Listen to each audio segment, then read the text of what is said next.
ya mokili Pitambwe masasi tata yilanga lindanda na kimposanga na yemba o na koyemba mpasi ya mokili Bitambwe luntadila tata simbanga itokende na mokili ya nse tozwi te o tokozwa atako na paradiso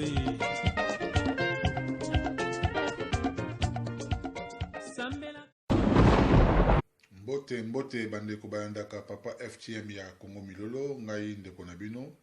Donc lelo nazongeli bino susu na mwa live mwa muke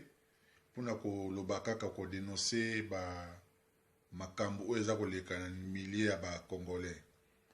Donc na robetaka mwa ntangwa surtout makambo oyo ebiti koleka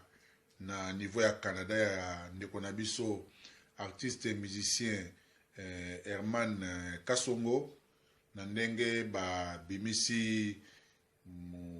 bolumbu na ye na miso batu na yebi que ça fait très mal sur na ba famille oza bo ndenge na yoka azali marié et puis azana bana eza pasi mingi donc mais aka poete abiso ba congolais hein était abiso ba congolais ba komi na buzoba moko impossible boza kosala ba bisengo na bino boza ko se filmer oyebi lobité parce que biloko mingi esalemaka na ba sentiment hein na ba sentiment entre moi na mba ba sentiment moko boye mais comme na moment moko boye ba sentiment aussi nango et comme ba problème donc souvent obeta mso moi muninga kaka pour ça muninga nko a publier donc ça livre vraiment pas si mingi mais était à peu ba ndeko na biso hein ba ne ba comédien était à peu bino quand même parce que tozomona awa na niveau ya Occident bana basi o baza ko vraiment ko beta ba kayu tamso alingi mo comédien moko bon ba ndeko na biso bon to ba comédien parce que bon bosa ba combo hein c'est normal hein bosa ba combo to ebibino donc mais le ça pas si mingi na wuti koyoka histoire moko boy na Allemagne mwana mwasi moko boy ye pas olinga abengisa artiste comédien moko balobi mwana mwasi wana akoma même kolesa bana banzala koboma bana do bana vie za susa malonga te kolesa bana do ba pat les premiers au 30 bana balera ba pat bakenata ba marque do te bana ba bimaka te ba loisir rien cinéma rien pona kansaka mbonga bengisa mobile na ye boza bolingo na bango to kota ngote mais te apé parce que moni pe na milieu so ba congolais les artistes te zaka ba tout normal ba o ba bengisa ba mibali en tout cas même basi pe keba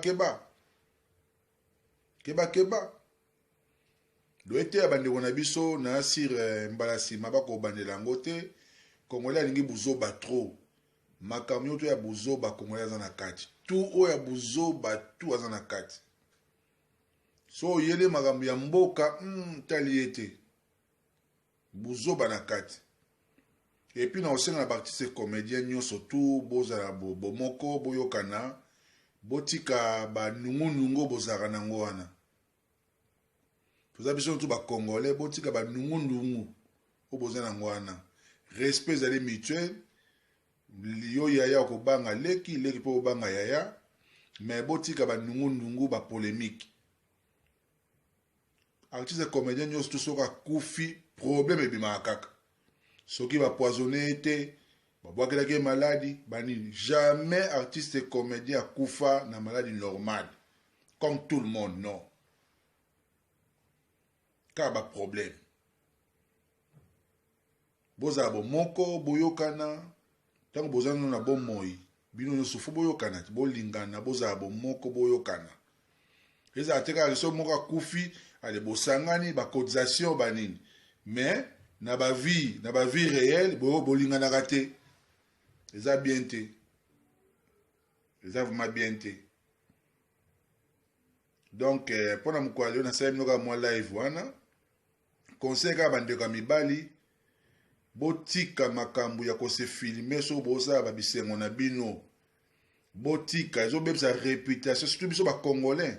congolais azala so azwi likambo ekomi kaka likambo na ye soki azwi likambo ekomi likambo na ye totika babiloko wana toluka tokola bisengo ya bato mibale bosala bisengo na bino soki ekomi ya kosefilme mwasi mobali keba nasi natiki bino donc botika bien na maboko na mabota na bino pardon nzambe asunga bino en tout cas bosabone na site oyo ya Papa FTM Congo Milolo TV nalobaki année 2020 ezali année ya baaction donc nde tobandi tozobanda kaka tokoma kosala mpe balive bamakambo ebelebele baémission eza ebelebele ya kosala donc en tout cas bosabone massivement conseil kaka na bandeko na biso nyonso tu ya mibali to ya basi botika makambo ya kosala babisengo na bino boza kosefilme bino moko baresultat nango toyebi ndenge eza kopesa natiki bino na mokolo ya lelo ngai Papa FTM ya Congo Milolo. Au revoir, bye bye, ciao.